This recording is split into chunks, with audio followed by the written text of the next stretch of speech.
Hey, Rick, Yes. are you going to tell us how you convinced Tamala to add 4 tanks in her hatchery? Yeah, we didn't give her a choice. We told her we're doing it.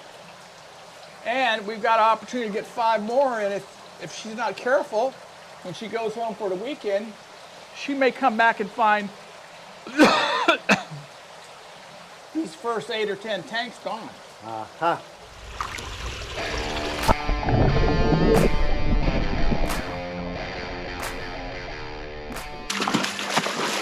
Hey everybody, welcome back to Florida Exotic. Today we're going to do something that's kind of unique to me. I haven't set a tank up since 1974. I haven't had one in my house. Moved here in 74, so I have all the tanks I want.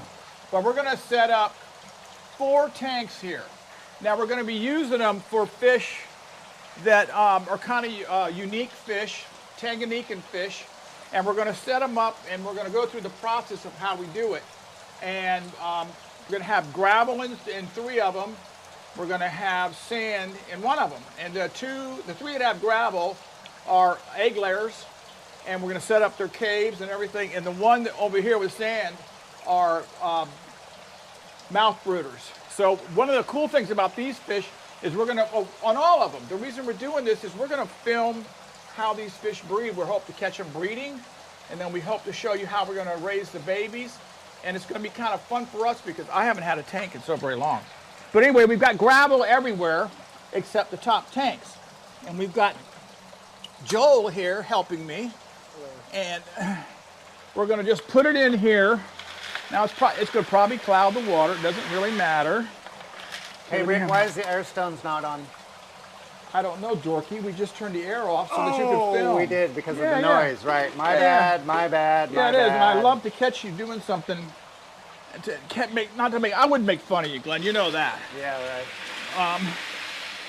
But you just turned the air off, not me. But anyway, we've got water running in here.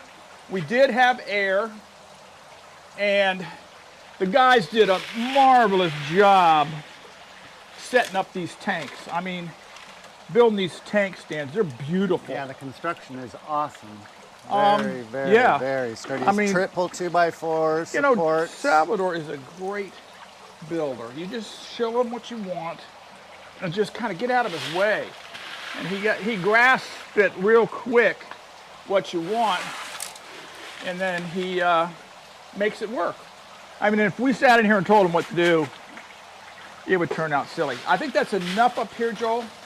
I'm going to save a little bit of that to put in the tanks below. But these fish in here, one of the things that's part of their behavior is moving this gravel around. So the male's going to pick the gravel up, shoot it around. The female's going to do the same thing. Now, Joe, why don't you get me 2 of those right there? Those things. Yes, these are caves. Now, what we're hoping to do is we're going to set this cave up so that we can take a little flashlight and look in here. And we're going to look for eggs up here at the top of the cave. And once we see that, we'll make sure that the male has done his thing. And then we'll pull that out. We'll just reach in here. What we'll do is we'll reach in here. We'll lift this up like this, and we'll pull it out, and we'll take this whole unit, and we're going to take it over to the warehouse. I'm going to put a little stream of water running to it, and and an air stone, and then we're just going to let them go. Now they would take care of these babies, but we're going to do it this way. Now, once that's set up, we want to pile some stuff on there. So Joel, give me a piece of concrete. Yes. And then I think in that white bucket over there, perhaps there's some smaller pieces of flower pot in that bucket up top. Oh, there's some pieces already broken up. Okay, if you have 2 or 3 of those, all we're doing is making like a little place where when the female's not spawning anymore, that might work.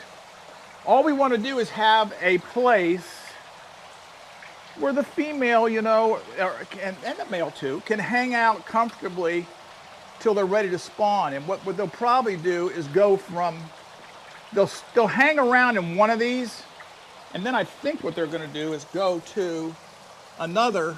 You know, I can tell you didn't go to architecture school, Yeah, Bureau. I know it. But I'm trying to think about what these fish are looking to do. So I'm using my fish brain.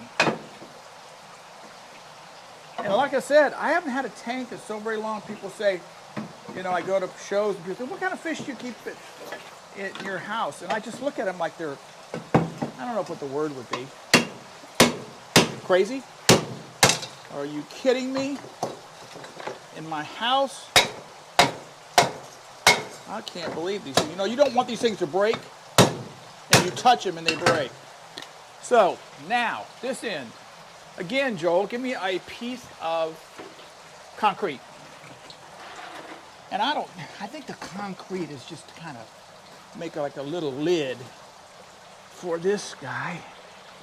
And I hope we have it angled properly. Glenn, is that easy for the flashlight? For the flashlight, yeah. And we're just setting up this little thing here.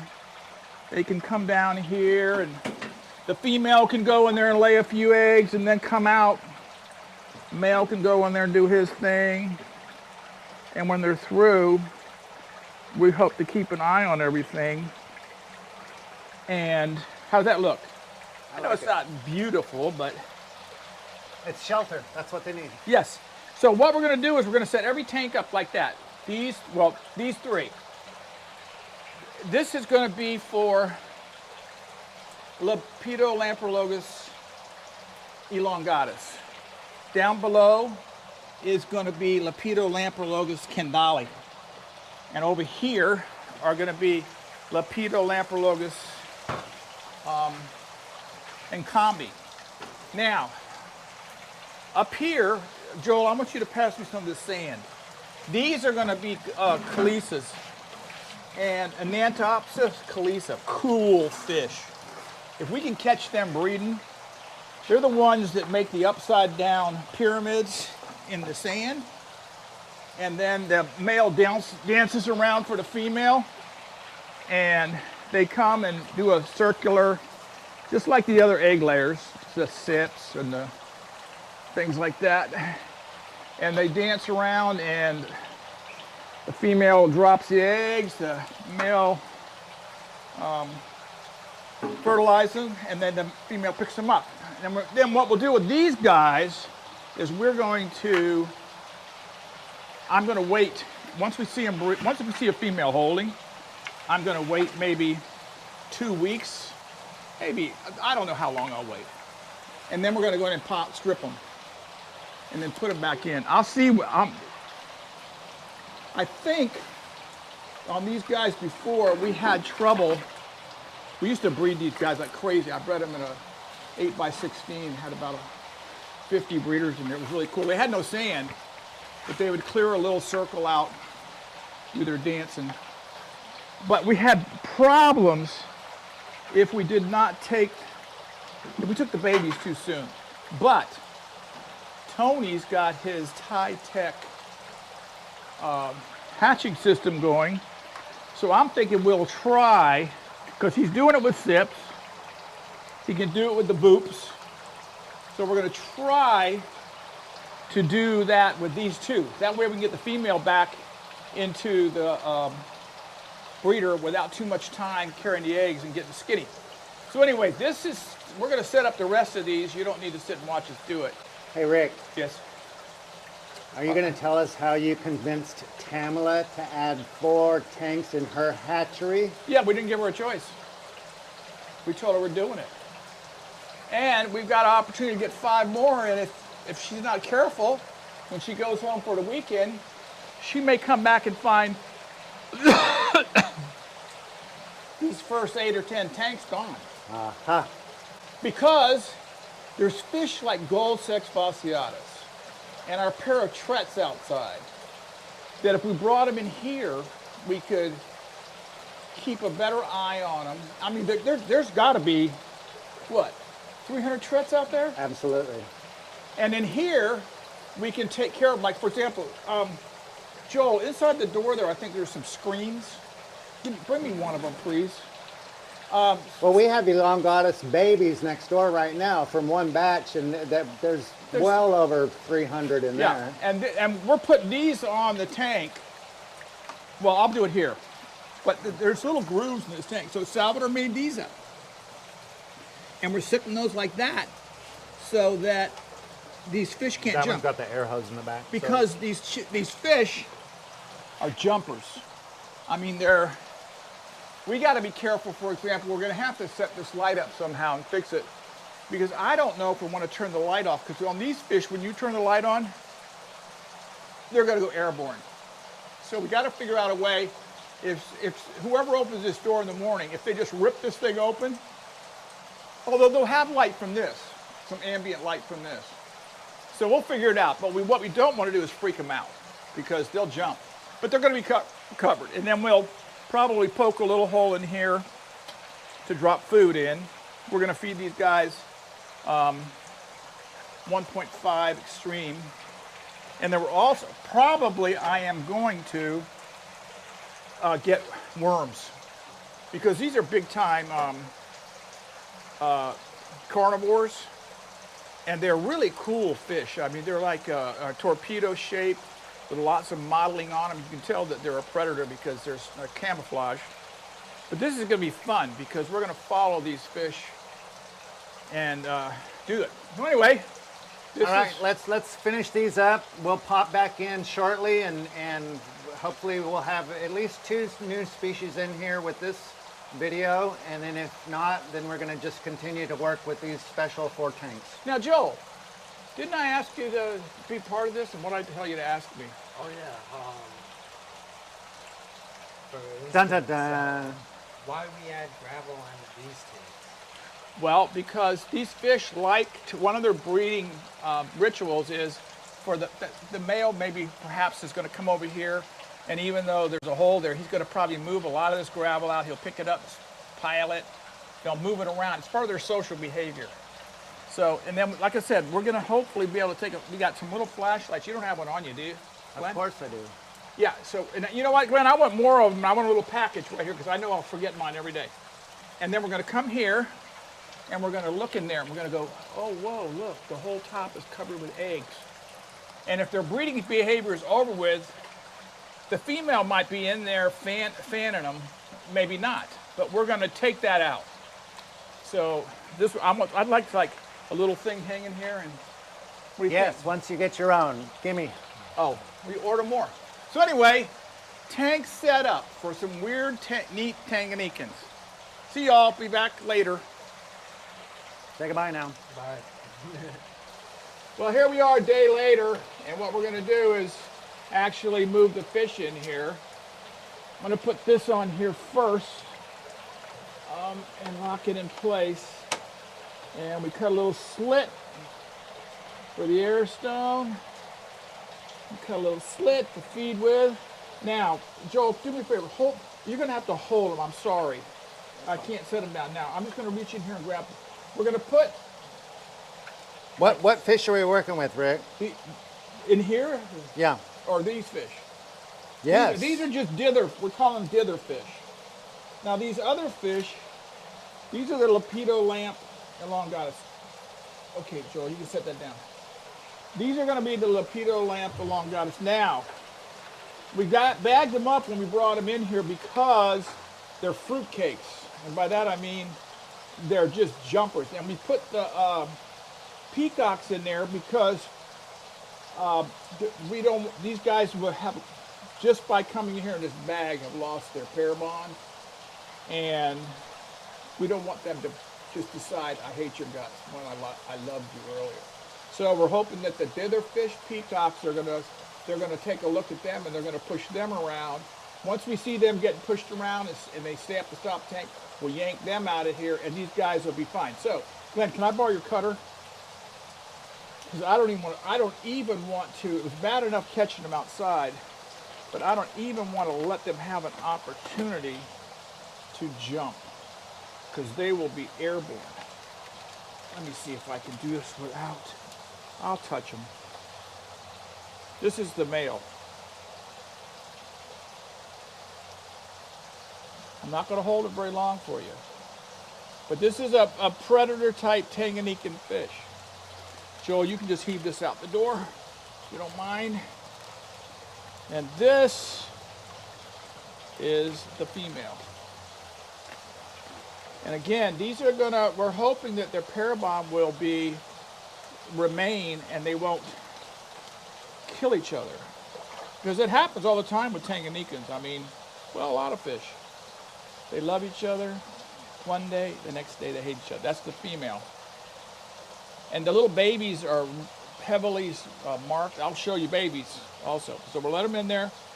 Now they're down there. Now I'm going to immediately cover it. And just hope for the best on whether they're gonna. Glenn, I gotta cut this little, see this little piece of stuff here. Can I cut her again? I'm sorry, folks. I'm getting sidetracked, but only for a good reason. The top won't lay down. Well, I could come back to this, Glenn. But I got it. Okay. There you go. Glenn's got this cool cutter. They're non-existent. Can't find them. They're like a collector item. I tried to steal it from him a couple times. He always seems, I think he's got GPS thing on it. Now, we're going to get down here, and we're going to do these guys here. And again, Joel, I'm going to throw in here, again, 3 or so peacock females. And we could have used a lot of stuff. We could have used... Hey, Rick, look. He's already made his home. They're both in the one... Well, good. They're in love. Love. I was going to sing a Love Boat song, but most of you would know how old I am if I sang it, seeing how it's 100 million years ago. The Love Boat. That's right. Now, this is in combi cutter. And again, we're hoping, just hoping that, and these are wild fish, by the way, they'll be conditioned up. And we're hoping that they will not decide, like Tamla, for example, hates messing with her breeders because they will, from one day to the next, they'll just, sometimes you take, oh, good, I'm good, went in the tank. That was the female. And Kambi and Kendali are very similar. Some people say that the only difference is one of them has scales on their face, which is weird. And I wouldn't, argue with you. I read that, so it has to be true. And I'm gonna try to show this to you, but I'm not gonna take a chance I'm gonna lose it either. Very cool fish. Predator fish. Gets to be about, a big one could be 6 inches long. Torpedo shape. You can just look at the body and say, yeah, predator. And again, one of the things we do when bringing in, a mated pair from outside, we do put them in bags to limit their stress. We do float them to allow them to acclimate to the tanks. The water flow in these aquariums here in the warehouse is lower than what we would have outside. So again, the whole concept is to try to not break that mated bond. And we're also going to, they've been used to sunlight, sunlight, nighttime.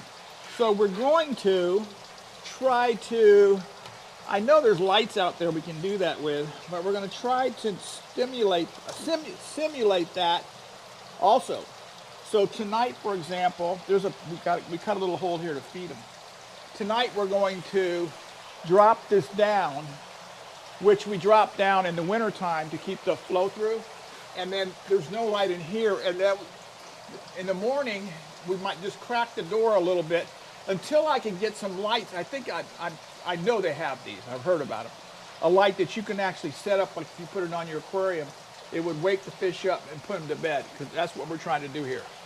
So anyway, we're going to have, in a little bit, we're going to go get the Kandala. Kandali, and we're going to go get the Khalisas. Bring them in. We have to take a little break because Tony's coming back with a load of angelfish and rainbows we had to run up and pick up. They needed them for an order. So we're going to have to do that, and then we'll be back here. Well, we just finished putting away about 50 boxes of angels, Rainbows. rams. Maybe we'll show you a couple pictures tomorrow. They come from some really incredible friends and breeders up Central Florida. But anyway, they got clobbered in this storm, so it's really cool that they're back online. So we're going to let these fish go now. We brought in here from outside. Now, these are Enanthopsis calisa. There's also Enanthopsis melanogenes. These are, now, I know you're going to hear me say this a lot of times. These are one of my favorite fish.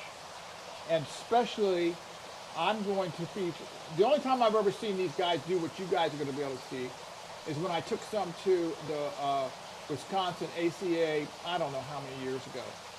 And a guy set up a 300-gallon tank, and I had some of these in there. And within an hour of these fish getting in the tank, they started doing their thing, digging the holes, because they're not used to seeing sand. These guys haven't seen sand. So this, you know, genetics-wise, these fish are going to go and immediately start doing their thing. And the males are going to freak out. There's a male right there getting ready to come out of the bag. But the males are going to come up with this super color. They're going to be dancing. Every time a female comes by, they're going to be just dancing their little brains out. Well, and every time a male comes by, because they're going to let them know, this is my spot, get out of here. I don't want to be you near me. So maybe by even 2 or 3 days from now, they're going to be doing their thing. And I'm going to love it because I've only, like I said, I don't see it outside in a pool or a vault. They'll clean a space on the bottom of the tank, a little round circle, because it's still, the instinct is still, see that one male with the blue head? Just wait till that guy fires up. He just went down there. It's going to be amazing. So and see how they sit down there? They sit on their ventral fins, and they kind of hang out, but the blue head, that's the male. And they're going to start digging. Let me have those screens, Glenn, if you don't mind. They're going to start digging around down there, setting up upside down. There's a name for it, and I've heard it a million times, and I know one of you people know the name is what they're called, but I don't know why I can't remember it. I could call somebody up in 2 seconds and get the answer. Okay, so let me get down off this ladder. All right, now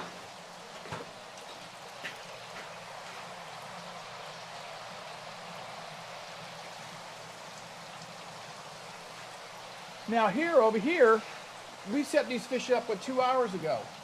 See, there's the long goddess here. That's the female outside, and see the male inside the little, can you see his face? I don't know if we can see it. Inside of the breeder cage. And then the peacocks earlier today when I went by here. We can't really see, but in future videos, once we start pulling these guys in,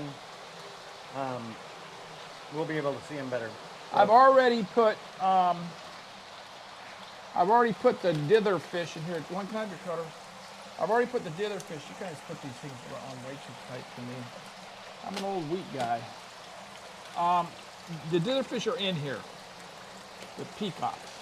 And we could have used anything. We could use little pseudos, something like that. These are the Kandali. Lepidolampologus and Kandali. Let me see if I can get this guy without him losing him. Glenn, you want to come over here, or you want to? The sun's on this side of me, so if you can. Okay. Beautiful, beautiful. Yeah, beautiful. That's the male. See the blue little lips? I'm gonna let him go, and then let him go do his thing. And then this is his sweetie here. Got babies inside from these guys already, but we want to see him do it. I just want to see if we can catch these guys doing their thing. Oh, that female. But anyway, Lepidolampologus Kandali. and the other one's in combi. And again, I'd be hard pressed if you mix them up to tell them apart, but people say one of them has a scales on their face. I just think they're kind of the same fish from different regions, but I could be wrong, and I know there's an expert out there who's going to tell me I'm full of it. I've got my old coffee. You're in my Halloween glass. Is that your iced coffee? Iced coffee, yes. I know what you want. I know what you think it is, but Uh-huh. but look at these guys. Watch them. They're already. I don't know if you could. Can you film in there? See how We have a lot of glare, but see how the fish are picking up the sand? I mean, they're like going sand. We have sand. We remember sand. I wouldn't be surprised if we came in here tomorrow morning and a male will be set up somewhere to go. So again, people laugh at me, but this is one of my favorite fish. So tomorrow is going to be Halloween. No, tomorrow's Halloween. Yeah, it is. It's Today's Halloween. 30th. Yep. So we might do a Halloween special. I don't know what we do. Might Ghosts do and a little goblins. short. Yep. Yep. Hey everybody, thanks for being here. And we're going to follow these fish. We've got 3 more 75s and a 125 we're going to mess with. And we're also going to go set up some gold Tux fasciatus. Yep, tomorrow. Red breed, just like Tretts. See if we can get them going. But I love it. They're already moving the sand around. They've been in this tank for, what, 3 minutes? Yep. Amazing. All right, anyway, enjoy your iced coffee. You won't be able to find this at Starbucks. Am I allowed to say Starbucks? Sure. Because I don't want to advertise from Starbucks, but I just want to know if I'm allowed to say it. Say whatever But you it's want. actually a Jack and Coke. See you, everybody. Bye. Bye.